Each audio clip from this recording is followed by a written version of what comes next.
Hello everyone. तो आज हम लोग देखेंगे मोशन क्लास 9 जो चैप्टर नंबर 8 है उसका टॉपिक नंबर 8.4 जिसका नाम है ग्राफ्स। तो चलिए हम लोग देखते हैं। और अगर आपको इसके पहले का भी पार्ट अगर पढ़ना है तो उसका लिंक आपको डिस्क्रिप्शन में, उस पूरे प्लेलिस्ट का लिंक आपको डिस्क्रिप्शन में मिल जाएगा।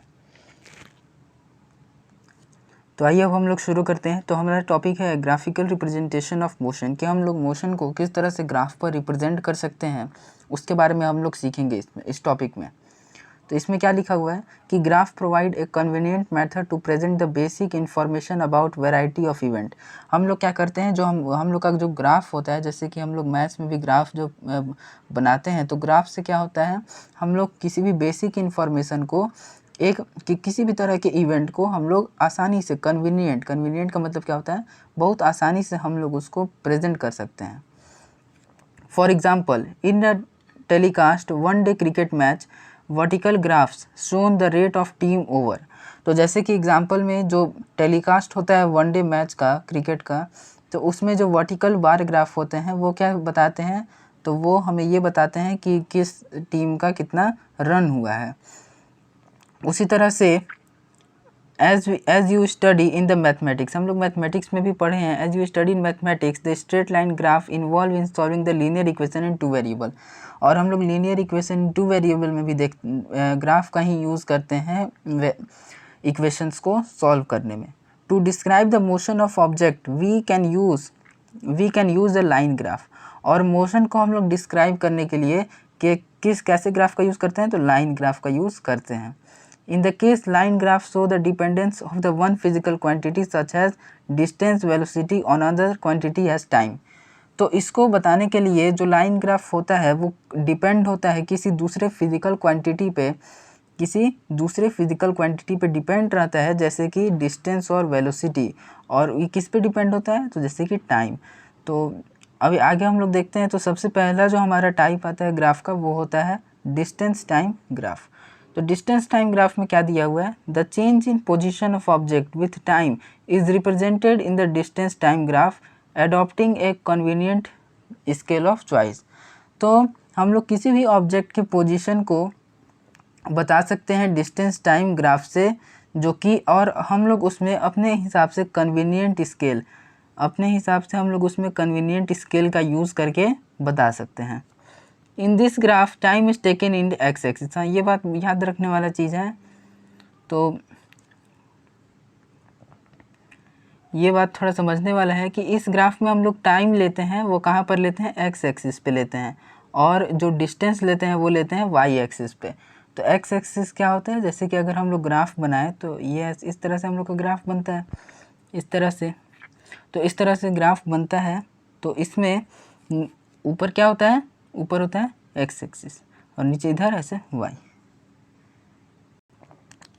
तो जो डिस्टेंस टाइम ग्राफ होता है उसमें क्या करते हैं हम लोग, उसमें ऑब्जेक्ट के uniform speed, non uniform speed, या फिर ऑब्जेक्ट रेस्ट में है, इस तरह के ग्राफ को हम लोग उसमें बनाते हैं। तो जैसे कि डिस्टेंस हो गया और ये टाइम हो गया, तो ये क्या हो गया, ये इधर से यहाँ से डिस्टेंस इस पे रिप्रेजेंट है और यहाँ पर इस पे टाइम रिप्रेजेंट। तो ये हो गया हम लोग का एक्स एक्सिस और ये हो गया हम लोग का वाई एक्सिस। और इसमें हम लोग क्या देख रहे हैं कि नीचे क्या है, टाइम है। जैसे कि हम लोग पढ़े थे कि एक्स एक्सिस पर क्या होता है, टाइम होता है, और वाई एक्सिस पर क्या होता है, डिस्टेंस होता है। तो उसी तरह से यहाँ पे इस पे रिप्रेजेंट है। अब यहाँ पे S1 S2 क्यों लिखा हुआ है, तो S1 S2 इसलिए लिखा हुआ है कि ये S से डिस्टेंस को डिनोट किया जाता है। तो यहाँ पे सबसे फर्स्ट डिस्टेंस और ये सेकेंड डिस्टेंस है, और यहाँ पे T1 T2 मतलब कि फर्स्ट टाइम और सेकेंड टाइम। ये ग्राफ किसके बारे में था, तो ये था distance time graph object with uniform speed. तो देखिए हम लोग यहीं से हम लोग समझें कि यूनिफॉर्म स्पीड का जो ग्राफ होता है वो क्या होता है। इसमें हम लोग क्या देख रहे हैं कि ये जो लाइन है ये क्या है, स्ट्रेट है ना। तो ये लाइन क्या स्ट्रेट है। तो हम लोग यहाँ से ये समझ सकते हैं कि जो यूनिफॉर्म स्पीड का जो ग्राफ होता है वो क्या होता है, स्ट्रेट लाइन होता है। We know that when object travel equal distance in equal interval of time it moves with uniform speed। हम लोग जानते हैं कि जब कोई भी ऑब्जेक्ट इक्वल डिस्टेंस ट्रैवल करता है in equal interval of time, तो उसको हम लोग क्या कहते हैं, यूनिफॉर्म मोशन। तो इसमें क्या ऑब्जेक्ट करता है, यूनिफॉर्म एक ही स्पीड से मूव करता है। डिस्टेंस ट्रेवल बाई ऑब्जेक्ट, क्या लिखा हुआ है, distance travel by object is directly proportional to time taken. जो भी डिस्टेंस अगर कोई ऑब्जेक्ट ट्रैवल करता है वो किसके डायरेक्टली प्रोपोर्शनल होता है, तो टाइम के डायरेक्टली प्रोपोर्शनल होता है। Thus the uniform speed a graph distance travel against the straight line, और इसीलिए जो यूनिफॉर्म स्पीड होता है उसका जो ग्राफ होता है वो क्या होता है, स्ट्रेट लाइन में होता है। The portion O B of graph show that distance increase with uniform rate. तो हम लोग देखते हैं ओ बी कहाँ पर है, तो ये रहा हमारा ओ बी कहाँ पर है, ये है, ये जो लाइन यहाँ से और ये स्ट्रेट लाइन है। तो ये क्या बता रहा है, ये हम लोग को ये बता रहा है कि वो जो ऑब्जेक्ट है वो यूनिफॉर्म स्पीड से जा रहा है, क्योंकि जब इस यूनिफॉर्म स्पीड से ऑब्जेक्ट जाता है तभी वो लाइन क्या होता है, स्ट्रेट होता है। और ये भी इसमें बताया जा रहा है कि जो ओ बी लाइन है वो क्या बता रहा है कि जो भी डिस्टेंस है वो यूनिफॉर्म रेट से, यूनिफॉर्म मतलब क्या होता है, equal distance in equal interval of time, तो एक ही समान वो हमेशा हर बार बढ़ रहा है। Note that you can use the term uniform velocity in the pace of uniform speed if you take the magnitude of displacement equal to the distance travel by object along the y axis. तो हम लोग uniform velocity जो term है उसको uniform speed के जगह पर भी यूज़ कर सकते हैं जब इसके डिस्प्लेसमेंट का मैग्नीट्यूड जब क्या हो, डिस्प्लेसमेंट का मैग्नीट्यूड डिस्टेंस के इक्वल हो, तब हम लोग यूनिफॉर्म वेलोसिटी की जगह यूनिफॉर्म स्पीड भी यूज़ कर सकते हैं। We can use the distance time graph to determine the speed of object. और हम लोग यहाँ पर भी अच्छा बात है कि लिखा हुआ है कि हम लोग डिस्टेंस टाइम ग्राफ का यूज़ कहाँ पर करते हैं, तो हम लोग डिस्टेंस टाइम ग्राफ का यूज़ करते हैं ऑब्जेक्ट के स्पीड को भी बताने के लिए। To do the consider the small part AB with the distance shown on the graph। तो यहाँ पर जो बात लिखा हुआ है कि हम लोग डिस्टेंस टाइम ग्राफ का यूज़ करके हम लोग ऑब्जेक्ट को स्पीड को बता सकते हैं, ये बहुत इंपॉर्टेंट बात है। जैसे कि हम लोग और आगे देखें तो यहाँ पे क्या लिखा हुआ है, to do some small part A B distance time graph 8.3। और हम लोग क्या करेंगे, जैसे कि एक ए बी यहाँ पर पॉइंट लिया हुआ है, हम लोग देख लेते हैं ए बी यहाँ पर पॉइंट है ए बी, तो ये छोटा सा पॉइंट है यहाँ से लेकर यहाँ तक, और इसके बारे में क्या लिखा हुआ है देखते हैं। तो इसमें ये बताया गया है कि हम लोग को क्या करना है, एक लाइन ड्रॉ करना है एक्स एक्सिस के पैरेलल, ए से कहाँ पर करना है, y axis from point B. These two lines meet each other at point C and form triangle A B C. और हम लोग क्या करेंगे, तो सबसे पहले हम लोग यहाँ इसके पैरेलल एक लाइन ड्रॉ करेंगे ए से वाई एक्सिस पे और इसको यहाँ से ज्वाइन कर देंगे। तो यहाँ पे हम लोग क्या मिल रहा है, एक ट्रायंगल मिल रहा है। यहाँ पर अगर हम लोग ध्यान से देखें तो यहाँ पर क्या मिल रहा है, एक ट्रायंगल हो रहा है, ये यहाँ पर एक ट्रायंगल बन रहा है, क्योंकि हम लोग यहाँ से इसको अगर ज्वाइन करेंगे और इसको भी ज्वाइन कर देंगे तो ये क्या बन जाएगा, ट्रायंगल बन जाएगा। Now the graph A C denote the time interval. A C क्या डिनोट कर रहा है, टाइम इंटरवल, और बी सी जो है वो क्या डिनोट कर रहा है, distance. We see from the graph object move from one point A to cover the distance S2 minus S1 और time T2 minus T1। The speed V therefore can be represented as.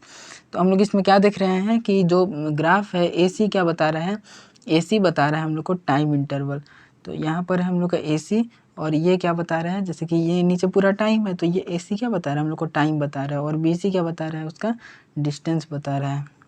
अब अगर हम लोग को यहाँ का अगर time हम लोग को निकालना है, यहाँ का अगर टाइम निकालना है तो हम लोग को क्या करना होगा, T2 में से यहाँ पे जो T2 लिखा हुआ है और जो T1 लिखा हुआ है, तो T2 में से T1 को क्या करना पड़ेगा, माइनस करना पड़ेगा, तब हम लोग यहाँ का टाइम निकाल सकेंगे।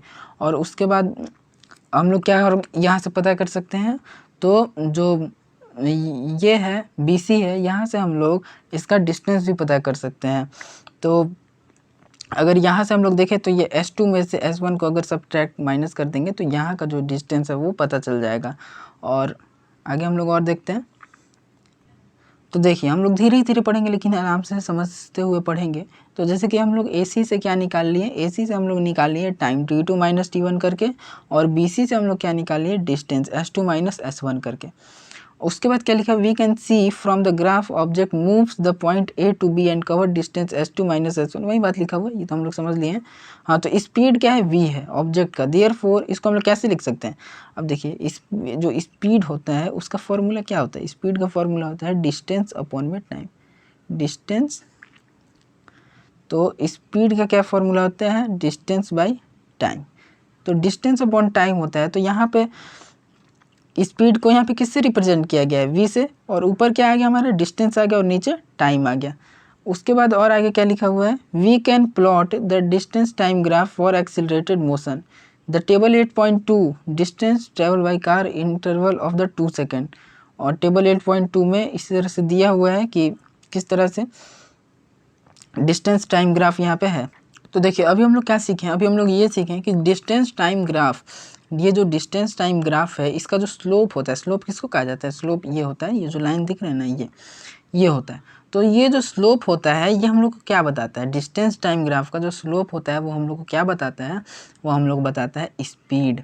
ठीक है, तो हम लोग ये देखिए, मान लीजिए यहाँ पर तो डिस्टेंस है और यहाँ पे टाइम ही है, तो हम लोग स्पीड कैसे पता करेंगे, स्पीड पता करने के लिए हम लोग को इसका स्लोप निकालना होगा, और जो डिस्टेंस टाइम ग्राफ का जो स्लोप होता है वो क्या बताता है, वो बताता है स्पीड। अब अगर हम लोग ये पूरे, अगर देखिए, अभी तो हम लोग स्पीड कैसे बताए थे, अभी हम लोग ये छोटा वाला ट्रायंगल लेकर बताए थे, लेकिन अगर हम लोग ये पूरा बड़ा वाला भी ट्रायंगल लेके बताएंगे, पूरा बड़ा वाला, तब भी उतना ही स्पीड आने वाला है। ठीक है, चेंज नहीं आएगा। अगर हम लोग ये भी ट्रायंगल लेंगे और ये इससे बताएंगे, इसका स्लोप निकालें, क्योंकि यहाँ पर ये कैसा है कि ये क्या है, यूनिफॉर्म मोशन है, सब जगह तो स्पीड उतना ही है, तो हम लोग कहीं का भी निकालें उतना ही आने वाला है। तो अगर हम लोग ये बड़ा वाला ट्रायंगल भी लेंगे तो उतना ही आएगा, अगर ये सबसे बड़ा वाला भी लेंगे तो उतना ही आएगा, और ये सबसे छोटा वाला भी लेंगे तो उतना ही आएगा। तो हम लोग क्या भी सीखें कि जो डिस्टेंस टाइम ग्राफ का जो स्लोप होता है वो क्या बताता है, हमको गिव्स करता है हमें स्पीड। अब यहाँ पे क्या दिया हुआ है, एक टेबल दिया हुआ है 8.2, इसमें क्या बताया गया है कि distance travel by car at regular time interval. तो डिस्टेंस कितना कार ट्रेवल कर रही है उसके बारे में यहाँ पे बताया गया है, जैसे कि 0 सेकेंड में तो 0, 2 सेकेंड में 1, 4, 6 सेकेंड में 9, 8 सेकेंड में 16, 10 सेकेंड में 25। तो यहाँ पर हम लोग क्या देखते हैं, यहाँ पर एक दूसरा ग्राफ आ गया। तो अब देखिए, अब जो उधर टेबल दिया हुआ था उसको हम लोग अब क्या किए हैं, तो उसको हम लोग इधर ग्राफ पे रिप्रेजेंट करने की कोशिश किए हैं। तो ग्राफ पे अगर हम लोग इसको रिप्रेजेंट करेंगे तो कुछ ग्राफ जो बनेगा हम लोग का वो इस तरह से कुछ कर्व जैसा बनेगा। ठीक है, एकदम जैसे कि हम लोग पिछले बार वाले में देखे थे कि जो ग्राफ बना था वो कैसा बना था, ऐसा था और एकदम स्ट्रेट बना था। लेकिन इसमें हम लोग क्या देख रहे हैं कि जो ग्राफ है वो कर्व बन जा रहा है। ठीक है, तो ऐसा क्यों हो रहा है, ऐसा इसलिए हो रहा है कि जो इसका जो स्पीड है, जो वेलोसिटी है वो अनइक्वल है। जैसे कि सॉरी, इसका जो टाइम है और जो डिस्टेंस है वो क्या है, अनइक्वल है। ये अनइक्वल डिस्टेंस ट्रैवल कर रहा है इक्वल इंटरवल इन टाइम में, इसीलिए इसका जो ग्राफ है वो क्या है, यहाँ पे लिखा भी हुआ है कि distance travel by car moving with non uniform speed. ये उस कार का डिस्टेंस टाइम ग्राफ है जो कार नॉन यूनिफॉर्म स्पीड से मूव कर रही है। Distance time graph for the motion of the car in figure 8.4. Note at the shape of this graph from earlier distance time graph. तो अभी हम लोग क्या देखेंगे कि अगर हम लोग इस डिस्टेंस टाइम ग्राफ को अगर देखें तो इसमें हम लोग क्या पाएंगे कि इसका जो शेप है वो क्या है, पहले वाले ग्राफ से बहुत अलग है। क्योंकि इसका पहले वाले ग्राफ में हम लोग क्या देखे थे, जो यूनिफॉर्म मोशन का था वो एकदम स्ट्रेट लाइन था, लेकिन ये क्या है, कर्व है। The nature of this graph shows non-linear variation. The distance traveled by car with time, thus the graph show non-uniform speed. तो हम लोग इसमें क्या देख रहे हैं कि जो इसका जो स्पीड है,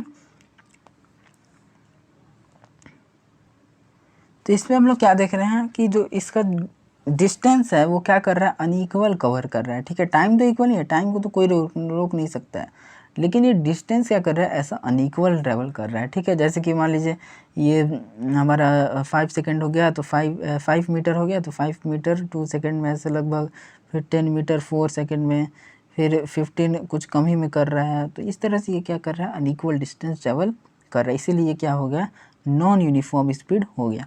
तो अभी हम लोग नेक्स्ट पार्ट जो है वो वेलोसिटी टाइम ग्राफ, वो नेक्स्ट वीडियो में कवर करेंगे। तो इसका आपको पूरा अगर प्लेलिस्ट अगर पढ़ना है पूरा चैप्टर, तो उसका लिंक आपको डिस्क्रिप्शन में मिल जाएगा। लाइक शेयर सब्सक्राइब करना मत भूलिएगा। Thank you.